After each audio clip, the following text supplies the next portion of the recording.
Hi Gandhi class, I hope you all had a lovely weekend. Welcome to today's Talk for Writing lesson, the first one this week, and our learning objective is Can I learn the text map and key vocabulary?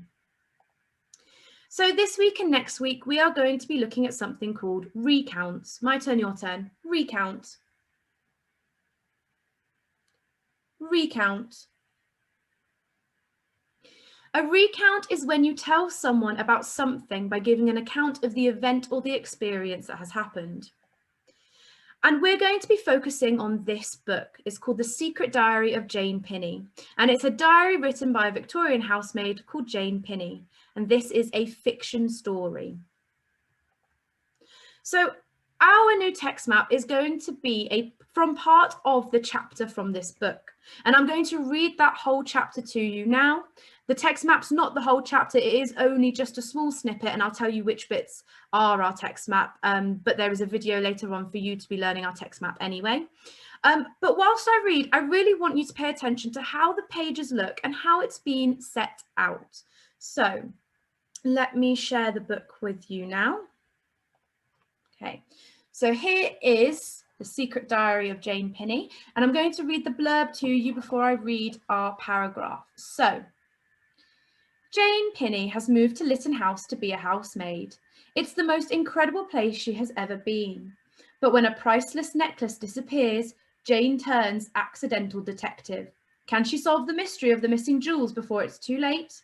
Packed to the rafters with intrigue and more facts than you can wave a feather duster at, this secret diary is a must read. Okay. So, our text map starts at day 46 and it finishes here on page 147, just down here. But I'm going to read the whole chapter to you. And again, I want you just to take a look at how this page is laid out. So what have we got here? That's right, we've got a picture. So sometimes in diaries, I know that you guys, when you wrote your diaries over Christmas, some of you included pictures, which is perfect. A lot of diaries do include some pictures. Okay, so day 46. This has been a most extraordinary day. Mr. Sherlock Holmes himself couldn't have done better. The master's brother, Major Kirby Trott, has asked to use a certain room as his study while he's here, not wanting to do his correspondence and such like in the family library. Apparently, he dictates his letters to Mahesh rather than writes them himself. Dictates means that he says what he wants to say in his letters and Mahesh writes them for him, like I does with Plump for this diary. Never knew I was dictating. Turns out that Mahesh can write better English than what most of us downstairs can, except of course for Mr. Pritchard, and in the most beautiful writing too. Now, before I move on to the next sentence, because it goes over to the next page, here you have Mahesh. He's writing the letters that Major Kirby Trott is dictating for him. So that's what this picture is showing. The only writing I've ever done is with chalk on the slate or in pencil on a scrap piece of paper, and once with a dip pen. Now you may notice dip pen here has a number next to it, and that's because within this book there are going to be some words that you may not have come across before. And so what the author has kindly done is put the explanation of what it is at the bottom of the page. So I'm going to read what a dip pen is to you. So if we look at the bottom page here, 76. So originally quill pens were used, and they were pens made from feathers, and they were still used in the Victorian times, but as Queen Victoria's reign progressed, they were used less and less, and dip pens came into play. They had nibs at the end of the handle, and it was kind of like a quill. It was dipped into ink and then used to write. Okay, so but Mahesh uses something called a fountain pen. And again, we've got the numbers, so let's read on to find out what a fountain pen is. So a fountain pen, it has a place where ink could be sucked up into the little rubber reservoir within the pen itself, and then it flowed through the nib. They were mass produced by companies such as Waterman in the 1880s, and they were not cheap, so they're very expensive to buy. Okay. It doesn't spurt like a fountain, though I'd bet I get blotches and splodges and the like all over me and the paper if I tried. But the ink flows regular from it, and in Mahesh's hand, the end result is beautiful. Now, the reason why it's written like that is because she's really trying to emphasize this word. And it's the same as well with the word on this page about the day being so extraordinary. She's trying to emphasize these words. You can also see she's got some blodges and splodges as well on the paper to show you what it was like. Anyways, I'm getting ahead of myself. I was ordered to assist Mahesh in preparing the room as a study.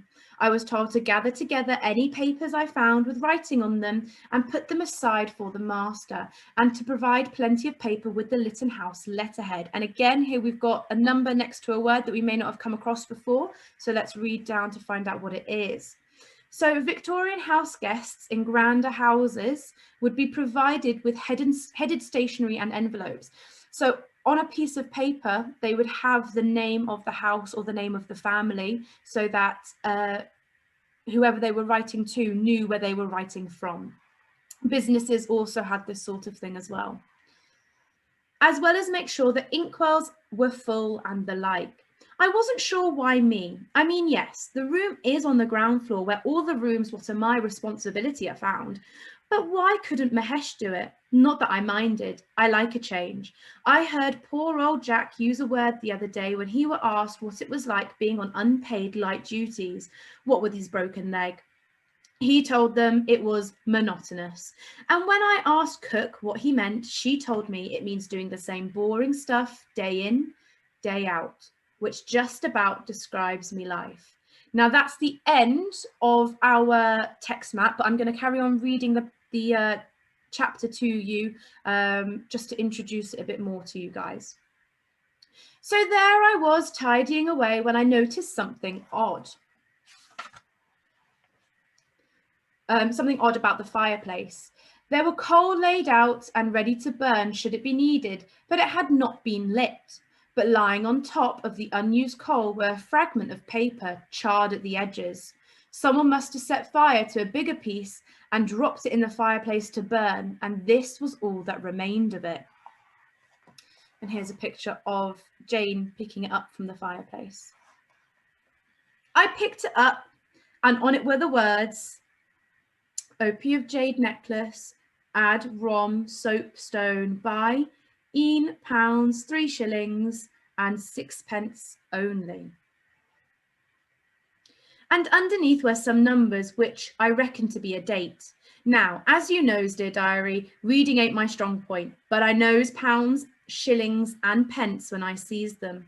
And I also likes looking in them department store catalogues of clothes, which has everything from our maid's uniform to the finest dresses. Oh, here we have a number here. So this is a fact for us. A huge number of household items and clothing could be bought from catalogues, from pots and pans to grass seeds. This did not contain photographs, but black and white drawings, etchings of the items. So they had catalogues back then to buy things that they wanted to buy, just like we sort of do nowadays as well. But it was etched in with black and white drawings instead of pictures that we would use normally. So I knows the word lace and I knows the word neck. And I knows when you put them together, you get necklace. This burnt scrap of paper was about a necklace, and not just any necklace, a jade necklace, spelled like Major Kirby Trott's younger daughter.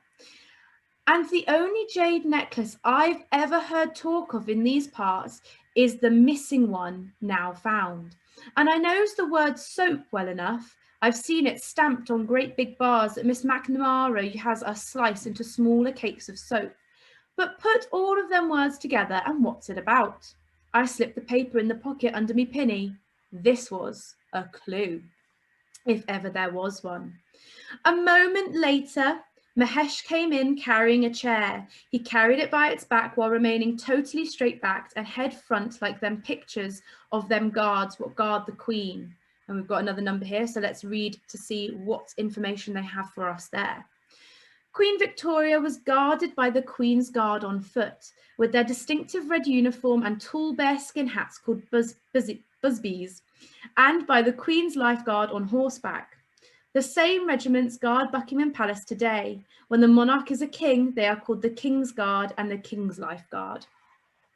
And here's a picture of Mahesh carrying the chair and Jane trying to sneak the note into her pinny.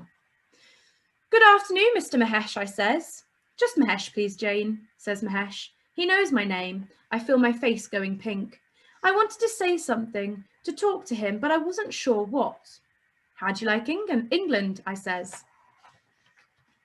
This is my first time here, he says. It is very beautiful, but most cold. Cold, I says. It gets much colder than this. Do you have trees in India? He smiled and looked even more handsome. We do, Jane. We have trees in the jungle and in the forests and in the plantations to grow timber for the empire.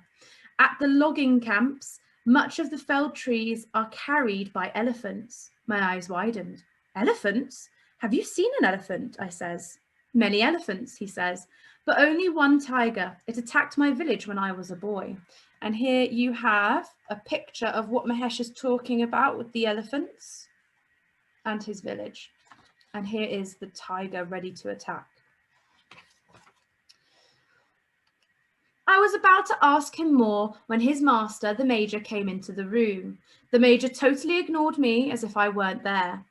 Happy with the arrangement, Mahesh, he says. Most satisfied, Major. Jane has been most helpful. Good, good, said the Major, not even turning to look at me. Long John's was right about that moustache. It looks like the brush from me, a dustpan and brush. I hurried back below stairs, the charred piece of paper safely tucked out of sight.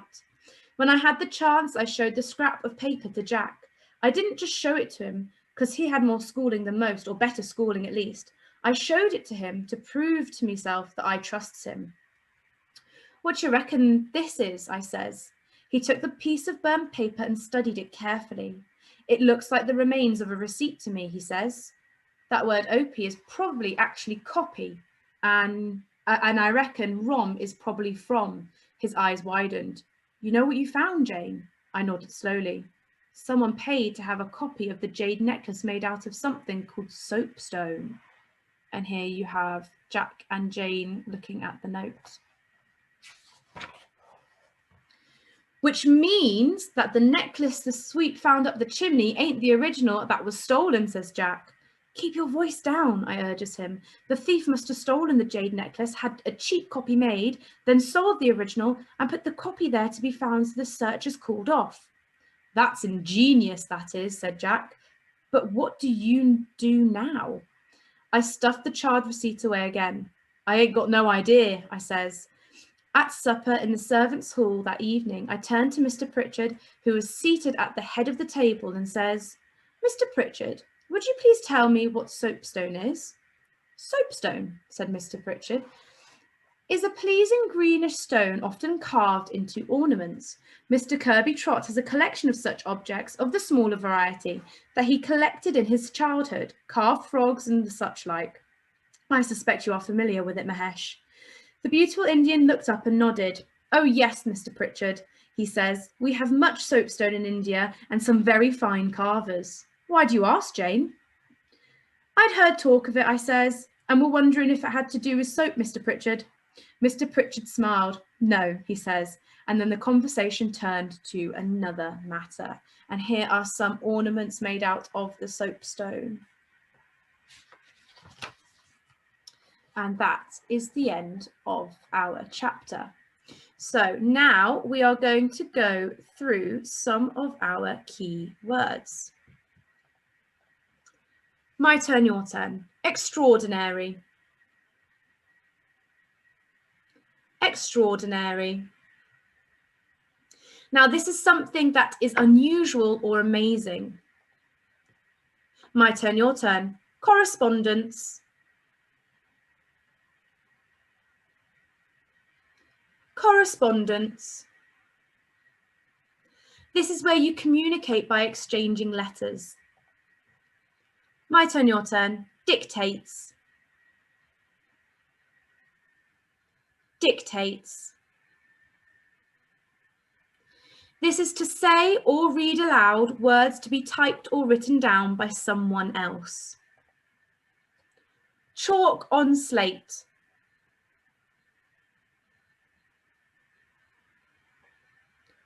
Chalk on slate. In the Victorian period, paper was very expensive, and so children would do their work on slate with chalk, just like here. It was very easy for them to write on it and then rub it off and do some different work on it instead as well. My turn, your turn. Dip pen. Dip pen. Now this is a pen with a nib that you dip into the ink in order to be able to write. My turn, your turn. Fountain pen.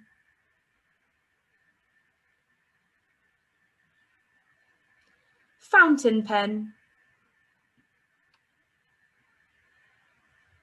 Now this is a pen that has a cartridge inside of it and the ink flows continuously from it to the nib so that you can write. My turn, your turn. Assist. Assist. Now this is when you help someone. My turn, your turn. Letterhead. Letterhead. Now this is a heading that is printed onto stationery and it tells you a person or a company's name and address, just like this one here. And then you would do your normal writing underneath. My turn, your turn. Inkwells. Inkwells. Now this is a pot, usually made of glass or silver, and it held ink in it in a place that was convenient for a person who was writing so that they could use their dip pen to dip it in quickly and then write. Some desks even had little holes for the inkwells to sit into. My turn, your turn. Monotonous. Monotonous. Now this is something that is dull, boring and repetitive. Now we're going to learn our text map. I want you to watch the video of the text map first, and then I want you to re-watch it and begin to learn the actions. Day 46. This has been a most extraordinary day. Mr. Sherlock Holmes himself couldn't have done better. The master's brother, Major Kirby Trott, has asked us to use a certain room as his study while he's here, not wanting to do his correspondence and such like in the family library. Apparently, he dictates his letters to Mahesh rather than writes them himself. Dictates means that he says what he wants to say in his letters and Mahesh writes them for him. Like I does with Plump for this diary. Never knew I was dictating. Turns out Mahesh can write better English than what most of us downstairs can. Except, of course, Mr. Pritchard, and in the most beautiful writing too. The only writing I've ever done is with chalk and slate or in pencil on a scrap piece of paper, and once with a dip pen. But Mahesh uses something called a fountain pen. It doesn't spurt like a fountain, though I bet I'd get blotches and splodges and the like all over me and the paper if I tried. But the ink flows regular from it and, in Mahesh's hand, the end result is beautiful. Anyways, I'm getting ahead of myself. I was ordered to assist Mahesh in preparing the room as a study. I was told to gather any papers I found with writing on them and put them aside for the master, and to provide plenty of paper with the Lytton House letterhead. as well as make sure that the inkwells were full and the like. I wasn't sure why me. I mean, yes, the room is on the ground floor, where all the rooms, what are my responsibility, are found. But why couldn't Mahesh do it? Not that I minded. I like a change. I heard poor old Jack use a word the other day when he were asked what it was like being on unpaid light duties, what with his broken leg. He told em it was monotonous. And when I asked Cook what he meant, she told me it means doing the same boring stuff day in, day out, which just about describes me life. Okay, your task. I want you to write a sentence using each of our new key vocabulary words. Please make sure you upload your work to Tapestry, and I will see you next time, Gandhi class. Bye.